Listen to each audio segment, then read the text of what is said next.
నమస్తే. Welcome to TV five మరోనేత్రం.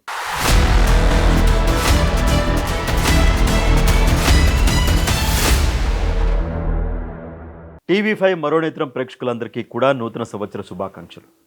ఇక విషయానికి వచ్చేస్తే యూట్యూబర్ అన్వేష్ అండ్ గ్యాంగ్ చేసిన అరాచకాలు, అన్వేష్ అండ్ గ్యాంగ్ చేసిన అత్యాచారాలు, అన్వేష్ అండ్ గ్యాంగ్ పైన నమోదైన ఎఫ్ఐఆర్లు, రుజువులు, సాక్ష్యాలు, ఆధారాలు అన్నీ కూడా ఈ రోజున నా చేతిలో ఉన్నాయి. ఈ ఆధారాలు, రుజువులు, సాక్ష్యాలే కాదు, నా చేతిలో ఉన్నది అన్వేష్ అండ్ గ్యాంగ్ బాధితులు కూడా ఈరోజు మనతో మాట్లాడబోతూ ఉన్నారు. ఇంకా అన్వేషణ సపోర్ట్ చేసేవాళ్ళు, ఇంకా అన్వేషణ ఫాలో అయ్యేవాళ్ళు, అన్నా నువ్వంటే మాకు చాలా ఇష్టం అన్నా, నీ అభిమానం అన్నా అనేవాళ్ళు, మీ ఇంట్లో ఒక అక్క ఉంటే, మీ చెల్లి ఉంటే, తల్లి ఉంటే ఖచ్చితంగా వీడియో చూడాలి. వీడియో చూశాక అతన్ని ఫాలో అవుతారా, అతన్ని ప్రేమిస్తారా, అభిమానిస్తారా అనేది మీ ఇష్టం, మీ విఘ్నత.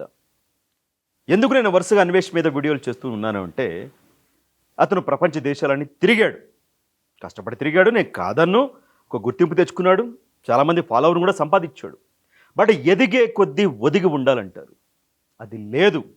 ఎదిగే కొద్దీ చాలా దరిద్రంగా, దారుణంగా తయారవుతూ ఉన్నాడు నా అన్వేష్. ఎక్కడో విదేశాల్లో ఉంటూ దేశాన్ని తిడతా ఉన్నాడు, మన తల్లిని తిడతా ఉన్నాడు, సీతమ్మ వారిని తిడతా ఉన్నాడు, మన చెల్లెల్ని తిడతా ఉన్నాడు. దుర్మార్గం ఇది, దుర్మార్గం ఇది. అతను ఇండియా రాను రాను అని ఎందుకుంటున్నాడో తెలుసా మీకు? ఇండియా వస్తే అతను అరెస్ట్ చేస్తారు కాబట్టి, అతని పైన లుకౌట్ నోటీసులు ఉన్నాయి కాబట్టి, ఎయిర్పోర్ట్లో నుంచి అరెస్ట్ చేసి అటు నుంచి అటే అత్తారింటికి జైలుకి పంపిస్తారు కాబట్టి, ఒక 30 నుంచి 40 కేసులు అన్వేష్ పైన, అతని గ్యాంగ్ పైన నమోదై ఉన్నాయి కాబట్టి, వాళ్ళు ఇప్పటికీ కోర్టుల చుట్టూ తిరుగుతున్నారు కాబట్టి, తాను కూడా అలా కోర్టుల చుట్టూ తిరగాల్సి వస్తుందనే అన్వేష్ రావడంలా. అందుకే భారతదేశం మీద కోపాన్ని పెంచుకున్నాడు, ద్వేషాన్ని పెంచుకున్నాడు. నేను దేశ విదేశాలు తిరుగుతూ ఉంటా కదా, నేను ఆటగాడిని కదా, ఏ అమ్మాయిని పడితే ఆ అమ్మాయిని గోకేస్తాను, ఎక్కడ పడితే అక్కడ పడుకుంటాను, చాలా ఫ్రీడమ్ ఉంది కదా, ఏ లేడీని పడితే, మహిళని పడితే ఆ మహిళని తిట్టేస్తాను, ఇక్కడ నన్ను ఎవడూ ఏమీ చేయట్లేదు కదా. అంటే కొన్ని కంట్రీస్లో బాగా ఫ్రీ ఉంటుంది కదా, బట్ భారతదేశంలో మహిళలు అంటే మనం ఒప్పుకోం కదా. కేసులు పెడతాం, చట్టం ముందు నిలబెడతాం, కోర్టు మెట్లు ఎక్కిస్తాం, మహిళా కమిషన్ ఉంది, పోలీసులు ఉన్నారు, అందరూ ఉన్నారు కదా. అందుకనే భారతదేశం అంటే ఇష్టం ఉండదు. ఎందుకంటే భారతదేశంలో మనం మహిళను ఆ విధంగా చూస్తాం కాబట్టి, ఆదిపరాశక్తిగా. సరే, ఎక్కడో 1-2 రేపులు జరుగుతున్నాయి, మహిళలపైన హింస జరుగుతోంది, అత్యాచారాలు జరుగుతూ ఉన్నాయి, ప్రపంచంలో అన్ని చోట్ల జరుగుతూ ఉన్నాయి. బట్ మనమే ఎక్కువగా మహిళలను కాపాడుకుంటూ ఉన్నాం, మన వ్యవస్థల ద్వారా, మన చట్టాల ద్వారా. అందుకనే ఇండియా అంటే భయం. ఇప్పుడు నేను చూపిస్తూ ఉన్నాను, ఇది 2023లో, ఇది 2023లో. ఎప్పుడు ఇది? ఏప్రిల్ 10వ తేదీన Hyderabad Basheerbagh cyber crime police స్టేషన్లో అన్వేష్ గ్యాంగ్ పైన నమోదైన ఎఫ్ఐఆర్, అలాగే వాళ్ళ మీద ఇచ్చిన కంప్లైంట్. ఒక మహిళ, ఆ మహిళ పేరు దేవి. నేను ముందుగానే చెప్పాను ఆవిడకి, లేదండి నేను పేరు చెప్పను, మీకు ఇబ్బంది అవుతుందేమో అంటే, పర్వాలేదు సార్, కొన్ని తెలియాలి, నా పూర్తి పేరు చెప్పొద్దు, ఒక సగం పేరు అయితే చెప్పండి అన్నారు. ఆవిడ అనుమతి మేరకే నేను చెప్తా ఉన్నాను. దేవి ఆవిడ ఏం చేస్తూ ఉంటారో తెలుసా? మంచి విద్యావంతురాలు. ఆవిడ సివిల్స్కి ప్రిపేర్ అవుతూ ఉన్నారు, తెలుసా మీకు? ఐఏఎస్ అవ్వాలనేది ఆవిడ కళ. సివిల్స్కి ప్రిపేర్ అవుతూ ఉన్నారు, కాకపోతే సోషల్ మీడియాని బాగా ఫాలో అవుతారు. ఈ ట్రావెల్ వాక్స్ అంటే ఆవిడకి ఇష్టం. ఆవిడున్నారు, ఇంకా చాలామంది మహిళలు ఉన్నారు. కొన్ని వందల వేలాది మందిని వీళ్ళు వేధించారు. వాళ్ళలో మచ్చుకొక ఉదాహరణకు మాత్రమే ఇంక చూపిస్తూ ఉన్నాను. వాళ్ళందరి గురించి తీసుకొచ్చి నేను మాట్లాడాలి, వీడియోలు చేయాలి అంటే రోజు సరిపోదు.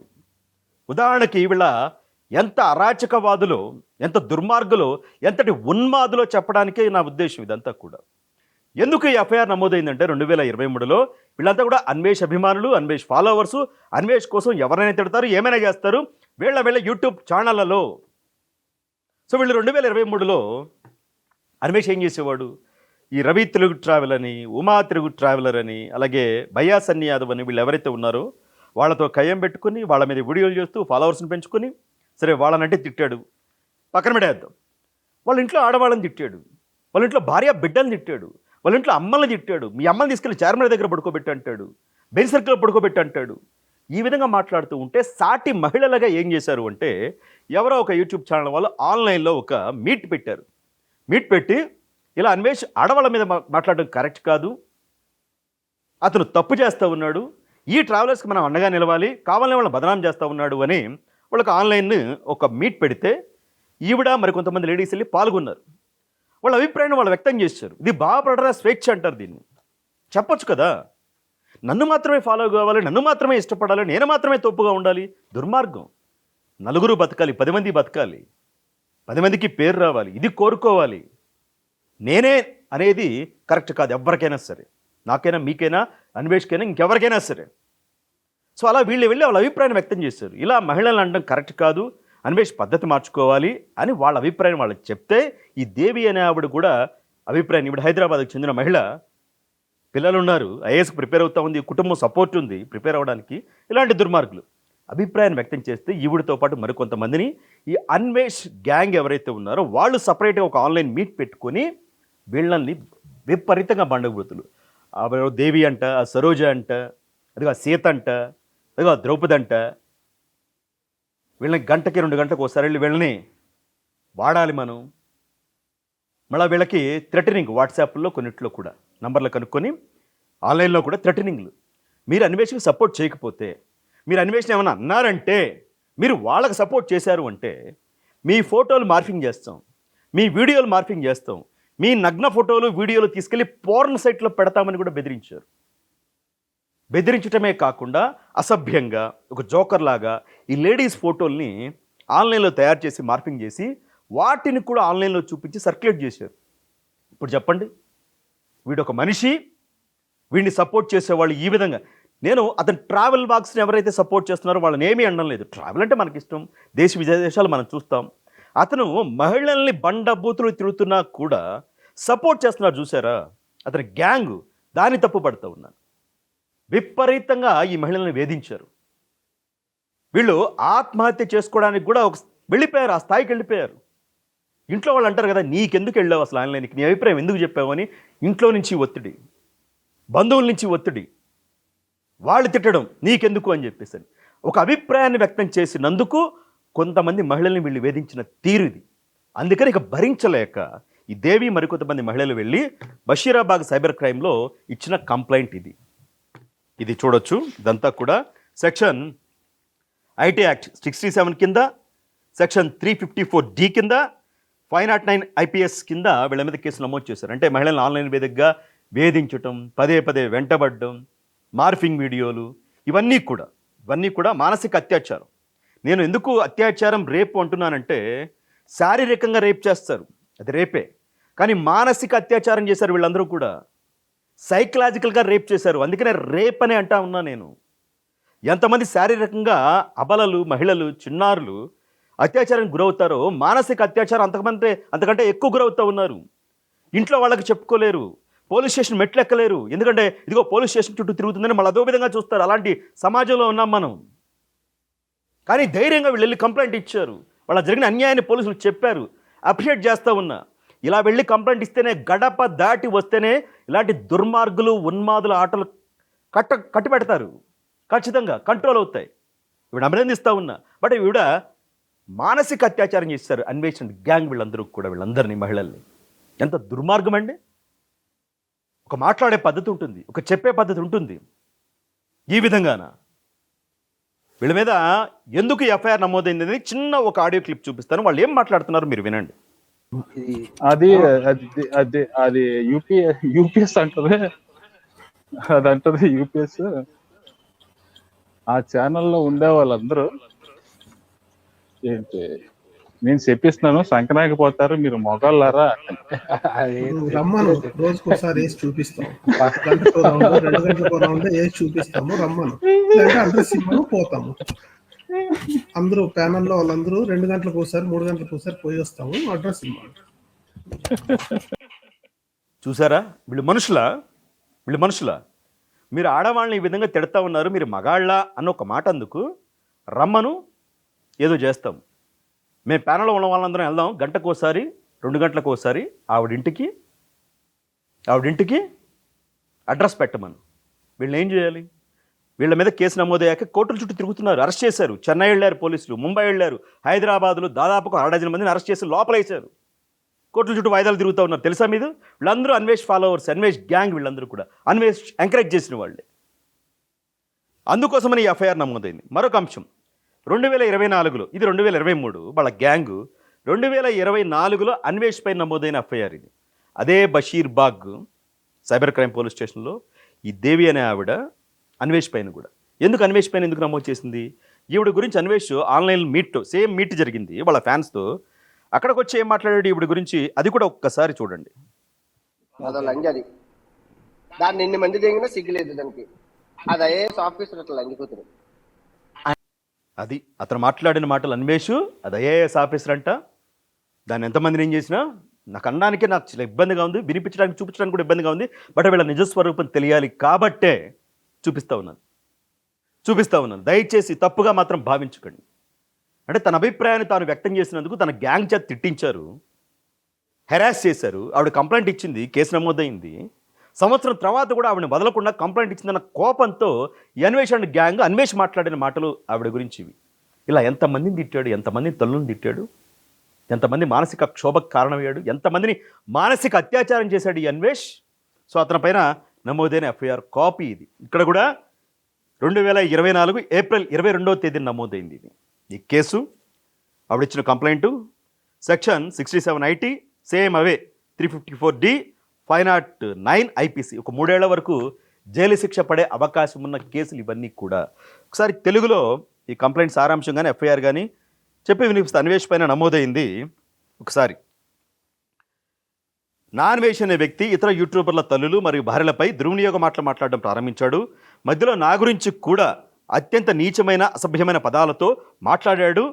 దేవి అనే మహిళపై అనుచిత ఆరోపణలు చేస్తూ ఆమెకు ఇతరులతో అక్రమ సంబంధాలు ఉన్నాయని, ఆమె వ్యక్తిత్వాన్ని అవమానించాడు. ఈ రకమైన మాటలు సోషల్ మీడియాలో వేదికలో వాడడం వల్ల ఆ లైవ్ చూస్తున్న నా బంధువులు మరియు నా కుటుంబ సభ్యులు తీవ్రంగా బాధపడ్డారు, నన్ను ప్రశ్నించారు కూడా.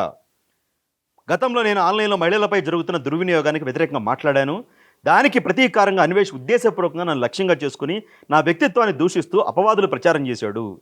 ఆ లైవ్ వీడియోను సుమారు 1,00,000 మంది చూస్తూ ఉన్నారు. అది పూర్తిగా పబ్లిక్ వీడియో. ఆ ప్యానెల్లో ఉన్న ఇతర సభ్యులు అతన్ని ఆపకుండా నవ్వుతూ ప్రోత్సహించారు.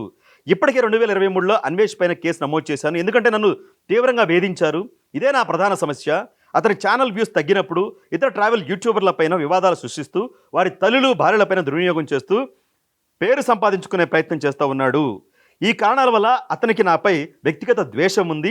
సోషల్ మీడియా ద్వారా నా విశ్వసనీయతని దెబ్బతీయడానికి ప్రయత్నిస్తూ ఉన్నాడు అని కూడా ఈవిడ ఈ కంప్లైంట్లో పొందుపరచడం జరిగింది. ఇది మొత్తంగా చూసుకుంటే ఈ అన్వేషణకు సంబంధించి నేను చూపించిన జస్ట్ ఎగ్జాంపుల్స్ మాత్రమే. ఇవి ఎఫ్ఐఆర్లు. ఇలాంటి బొచ్చుడు ఉన్నాయి. వీడేమంటాడు, మహిళల వస్త్రధారణకు సంబంధించి ద్రౌపది సీతాదేవిని తీసుకొచ్చి మాట్లాడతాడు. అసలు లేడీస్ పైన ఎనలేని రెస్పెక్ట్ చూపిస్తాడు, కానీ లేడీస్ పట్ల మాట్లాడుతున్న వ్యవహారం ఇది. ఇప్పుడు ఆ దేవి ఎవరైతే బాధితురాలు ఉన్నారో, చాలామంది బాధితులు ఉన్నారు, ఆ బాధితురాలతో ఒక్కసారి ఏం జరిగిందో క్లుప్తంగా ఒకసారి మాట్లాడి చూద్దాం. హలో హలో దేవి గారు, నమస్కారం. నమస్కారం అండి. నేను TV5 శివ అండి. Okay sir. ఇప్పుడే మీరు ఏవైతే కంప్లైంట్ 2023-24లో అన్వేష్ పైన, అన్వేష్ అండ్ గ్యాంగ్ పైన ఇచ్చారో, ఎఫ్ఐఆర్ నమోదయ్యాయో, వాటికి సంబంధించి నేను చూపించడం జరిగింది TV5 మరోనేత్ర ప్రేక్షకులకి. అసలు ఏం జరిగింది అనేది క్లుప్తంగా చెప్పండి. 2022లో సార్ రవి తెలుగు ట్రావెలర్ అనే వాళ్ళ వైఫ్ ని వ్యభిచారి అని చెప్పి అన్నాడు అన్వేష్. ఆ టైంలో నేను సివిల్స్ ప్రిపేర్ అవుతూ ఉండేదాన్ని, ప్రజెంట్ కాదు అప్పుడు. ఆ టైంలో సరే ఈ అబ్బాయి ఎవరు ఇలా ఒక అమ్మాయిని పబ్లిక్ లో ఇలా తిడుతున్నాడు అనేసి ఒక లైవ్ జరుగుతూ ఉంటే ఆ లైవ్ లోకి వెళ్ళి మాట్లాడడానికి వెళ్ళాను సార్. ఓకే.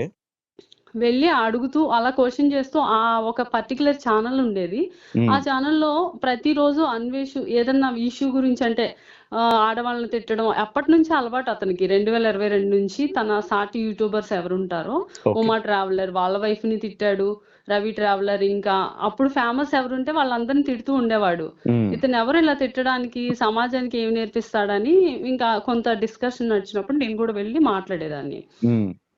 అలా నడుస్తూ ఉండగా కొన్ని డిస్టర్బెన్సెస్ క్రియేట్ అయినాయి అనమాట. అంటే వాళ్ళు ఒక బ్యాచ్ వచ్చేసి అక్కడ ఆర్గ్యుమెంట్స్ చేసేవాళ్ళు, వాళ్ళు కూడా వచ్చి ఆ ఛానల్లోకి, వాళ్ళు అతనికి సంబంధించిన వాళ్ళు. అయితే వాళ్ళు ఎలా అంటే సార్, ఒక అంటే ఇంకా వాళ్ళే డిక్టేటర్షిప్ లాగా యూట్యూబ్ మొత్తాన్ని వాళ్ళ చేతిలోనే ఉన్నట్టు, ఎవ్వరు ఇంకా పైకి రాకూడదు, ఎవ్వరు కంట్రోల్ లేదు, మాకు ఎదురు లేదు అన్నట్టు, మీరెవ్వరు మేము అగెనిస్ట్ గా ఉన్న వాళ్ళకి ఎవరికి సపోర్ట్ చేయకూడదు అనేసి బాగా బూతులు తిట్టడం స్టార్ట్ చేశారు. మిమ్మల్ని ఏ విధంగా వేధించారు? నేను యూపీఎస్సి ప్రిపేర్ అవుతున్నానని చెప్పినందుకు నన్ను యూపీఎస్సి పేరు తీసుకొని ట్రోల్స్ చేసి నన్ను హెరేస్ చేసి నా నా నా పిక్స్ తీసి, అంటే స్టార్టింగ్ లో నాకు తెలియక ప్రొఫైల్ పెట్టుకొని వెళ్ళిపోయాను. ఓకే. అయితే ఇంకా నీ ఫొటోస్ అని మార్క్ చేసి పెడతాం, వెబ్సైట్ లో పెడతాం అని నాకు ఏదైతే మా అడ్రస్ ఉంటది మా ఊరు అక్కడికి వెళ్ళి పాంప్లెట్స్ వేస్తాము అంటే ఏమీ లేదు, బెదిరించడం అనమాట. అయితే నేను ఒక సివిల్స్ ప్రిపేర్ అవుతున్నాను కాబట్టి వీటన్నిటికి నేనైతే భయపడలేదు. వాళ్ళు ఎంత చేసినా ఇంకా వాళ్ళ పైన కేసు పెట్టకపోతే వాళ్ళు ఆపరని నాకు అర్థమైంది. అప్పుడు 9 మెంబర్స్ మీద సార్ నేను కేసు పెట్టాను. అయితే 9 ఒక ముగ్గురు ఎన్ఆర్ఐస్ వాళ్ళు అబ్రాడ్ లో ఉంటారు, కొంతమంది యుఎస్ చదువుకున్న వాళ్ళు సార్. వాడికి ఎంత అక్కడికి వెళ్ళి కూడా వాళ్ళకి బుద్ధి జ్ఞానం లేదు మహిళని అలా గౌరవించాలని. అస్సలు లేదు సార్. ఒకడు యూకేలో, ఒకడు యుఎస్ లో, ఒకడు కెనడాలో. ఇది ఇక్కడ తెలుసుకోవాల్సింది. అయితే వాళ్ళు ఇక్కడ ఉన్న వాళ్ళని అరెస్ట్ చేశారు సార్. ఆ అంటే నేను 1.5 year అట్లా దానికోసం తిరుగుతూ ఉన్నాను. అయితే వాళ్ళు పోలీసులు అయితే చాలా సపోర్ట్ చేసి వాళ్ళని అరెస్ట్ చేసి తీసుకొచ్చి ఫైనల్ గా ఛార్జ్ షీట్ కూడా అయిపోయి కోర్టు కూడా వెళ్ళింది సార్ ఈ కేసు. కోర్టుకి వెళ్ళింది. ఇంకా హీరింగ్స్ కూడా ఇప్పుడు 4th అవుతుంది, మార్చి. ఇది 2023 అయిపోయింది. మళ్ళీ 2024 అన్వేష్ పైన ఎందుకు కేసు పెట్టారు క్లుప్తంగా చెప్పండి. వాడికి అసలు బుద్ధి వస్తేనే కదా సార్, వాళ్ళ ఫ్రెండ్స్ వాళ్ళందరిని ప్రవోక్ చేసి పంపించిందే వాడు. ఇంకా ఫండింగ్ కూడా సంథింగ్ చేశాడని తెలుసు, అది మనకు తెలియదు కరెక్ట్ గా. అయితే వాడికి అసలు వాళ్ళు కేసు అయింది ఇలా తిరుగుతున్నారని వాళ్ళని ఇన్సల్ట్ చేశాడు, మీకు మంచి పని అయింది అది ఇదని. అంతేగాని వీడికి బుద్ధి రాలే. వేరే లైవ్ లోకి వెళ్ళి బిఎస్వై మదర్ ని తిట్టినప్పుడు నేను వచ్చి చెప్తున్నాను ఆయన తనకి లైవ్ లో, బ్రో మీరు మీ మమ్మీకి కూడా ఇలా కేసు పెట్టొచ్చు, నేను పెట్టాను, వీళ్ళ ఫ్రెండ్స్ ఇలా చేశారు అని చెప్తుంటే ఆ అన్వేష్ అనే అతను నన్ను చాలా వర్స్ట్ గా అసలు నా గురించే తెలియకుండా మాట్లాడేశాడు. అప్పుడు నేను వెంటనే తీసుకెళ్లి మళ్ళీ ఈ విషయం కూడా అక్కడ ఎక్స్ప్లెయిన్ చేస్తే వాళ్ళు కేసు రిజిస్టర్ చేశారు. సార్ నేనైతే ఒక సిచ్యువేషన్ లో ఇంకా సూసైడ్ చేసుకోవడం బెటర్. ఎందుకంటే అలాంటి వల్గర్ వర్డ్స్ బూతులు చిన్నప్పటి నుంచి నేను ఎప్పుడు ఇంట్లో వినలేదు. అసలు నేను చదువుకున్న ప్లేస్ ఎక్కడ వినలేదు అనమాట. వాళ్ళు ఎలా అంటే విమెన్ ని ఇంకా చచ్చిపోతారు. ఇప్పుడు మన సాటి యూట్యూబర్ అయినా ఆ పడే వాళ్ళకే తెలుస్తుంది సార్. ఇప్పుడు అప్పుడు నేను ఎందుకంటే బయటకు వచ్చి మీకు చాలా మంది నాకు కాల్స్ చేసినా నేను రిప్లై ఇవ్వలేదు. ఈ పర్సన్ ని చాలా బాగా ట్రస్ట్ చేశారు కదా, ఏం చెప్పినా వీళ్ళు పెయిడ్ బ్యాచ్ అది ఇది అంటారు. ఇంకెందుకులే వీళ్ళని నమ్మే స్థితిలో లేనప్పుడు మనం నోరు తెరవడం, మన సమయం వచ్చినప్పుడే తెరవచ్చు అంటే చెప్పాలి, అప్పుడే వాళ్ళు అర్థం చేసుకుంటారని నేను అనుకున్నా. అయితే ఇతన్ని మాత్రం చాలా సరే కావాలని అన్ని ఇంటెన్షనల్ గా విమెన్ అంటే తనకు అసలు రెస్పెక్ట్ లేదు. ఇంకొకటి ఆ టైంలో ఏమనేవాడంటే మీకేం అవసరం, ఎందుకు వచ్చి మాట్లాడుతున్నారు, ఇంట్లో కూర్చొని వంటలు చేసుకోక మీకేం పని అనేవాడు. వాడేమైనా మాట్లాడొచ్చు, మహిళలైతే మాట్లాడకూడదు. ఇప్పుడు వచ్చి విమెన్ కి సపోర్ట్ అంటే నాకు నిజంగా మైండ్ బ్లాక్ అయింది. నువ్వు విమెన్ ని తిట్టి నువ్వు నన్ను ఎంత హెరేస్ చేసి నన్ను సూసైడ్ చేసుకోవాలనుకున్నా, మెంటల్ గా కూడా నేను ఇంకా అసలు ఎలా అయిపోయానంటే ఇంకా చెప్పలేను సార్. ఇప్పుడు కొంచెం కోలుకున్నాను, కానీ అప్పట్లో నేనే కాదు చాలా మంది సఫర్ అయ్యారు, కానీ అందరూ నిలబడలేదు కదా సార్. నేను వచ్చారు పోలీస్ స్టేషన్ లో కంప్లైంట్ ఇచ్చారు, అయినా కూడా ఎదవలు ఆగట్లేదు. కాకపోతే మీలాగా ధైర్యంగా రావాలి, ముందుకు రావాలి, పోలీసుల దృష్టికి తీసుకెళ్ళాలి. ఖచ్చితంగా మీలాంటి వాళ్ళకి మీడియా తరపున మేము కూడా అండగా ఉంటామమ్మా. ఓకేనా? నేను మళ్ళీ ఇంకొక మాట ఏంటంటే వాడు ఎవరైతే సపోర్ట్ చేసి ఆ గ్యాంగ్ ఎవరైతే అబ్యూజ్ చేసి ఇంత చేశారు, ఇప్పుడు వాడిని తిడుతున్నారు సార్. అంటే వాళ్ళకి వాడి మీద ఇప్పుడు చిరాకు వచ్చి వాడినే తిడుతున్నారు. సపోర్ట్ చేసిన వాళ్ళు ఇప్పుడు తిడుతున్నారు. వాళ్ళ కేసులు ఎదుర్కొన్న వాళ్ళు వీళ్ళందరూ కూడా వాళ్ళు కేసులు అయినప్పుడు కూడా తిట్టలేదు, కానీ ఈ ఇష్యూ జరిగిన తర్వాత నువ్వెందుకు అమ్మవారిని అలా అన్నావా ఇవన్నీ. ఓకే అమ్మా, మార్పు మంచిదే, మార్పు రావాలి. Yes sir. Thank you sir, thank you. Okay, thank you sir. ఇది విన్నారు కదా, ఆవిడ వీడియోలో కూడా వస్తానన్నారు. బట్ ఆవిడ ఐడెంటిటీని ఓపెన్ చేయడం, ఆవిడని చూపించడం ఆ భావితురాలు నాకు ఇష్టం లేదు కాబట్టి కాల్ చాలమ్మా అని ఈవిడికి నేను చెప్పడం జరిగింది. ఇప్పుడు చెప్పండి, ఇప్పుడు మహిళల గౌరవం అంట చించేసుకుని పుచ్చకాయడు పట్టుకుని కీరదోసోడు తీసుకొచ్చి గరికపాటి గారి గురించి మాట్లాడతారు. వాళ్ళు కూడా ఆల్రెడీ గరికపాటి గారి టీం రెస్పాండ్ అయింది, ఇలాంటి మాటలు మాట్లాడడం కరెక్ట్ కాదు, మేము చట్టపరమైన చర్యలు తీసుకుంటామని. ఆల్రెడీ పంజాబ్ గుట్ట పోలీస్ స్టేషన్లో హిందూ దేవతలను తిట్టినందుకు ఆవిడ కరాటా కళ్యాణి గారు ఎవరో ఆవిడ కూడా కంప్లైంట్ చేశారు. ఇలా రాష్ట్ర వ్యాప్తంగా 2 తెలుగు రాష్ట్రాలు కూడా కంప్లైంట్లు నమోదవుతూ ఉన్నాయి. బట్ కంప్లైంట్లు నమోదైతే కాదు, లాక్కు రావాలి, చొక్కా పట్టుకుని లాక్కు రావాలి, తీసుకొచ్చి ఇక్కడ మహిళల చేత చెప్పు దెబ్బలు తినిపించాలి. ఇంకోసారి మహిళలని లమ్ అనకుండా లమ్ అనకుండా మీ అమ్మని అక్కడ పెట్టు ఎక్కడ పెట్టు అనకుండా బుద్ధి చెప్పాలని అయితే చాలామంది నెటిజన్లు డిమాండ్ చేస్తున్న పరిస్థితి కనిపిస్తూ ఉంది. వీడియో పైన అన్వేషణ గ్యాంగ్ పైన నమోదైన ఎఫ్ఐఆర్లు ఇప్పుడైతే బాధితురాలు చెప్పిందో చాలామంది ఉన్నారు, వాళ్ళలో ఒకరు మాత్రమే. ఇది మానసిక అత్యాచారం, ఇది రేప్. మీ అభిప్రాయాన్ని కూడా కమెంట్ రూపంలో తెలియజేయండి.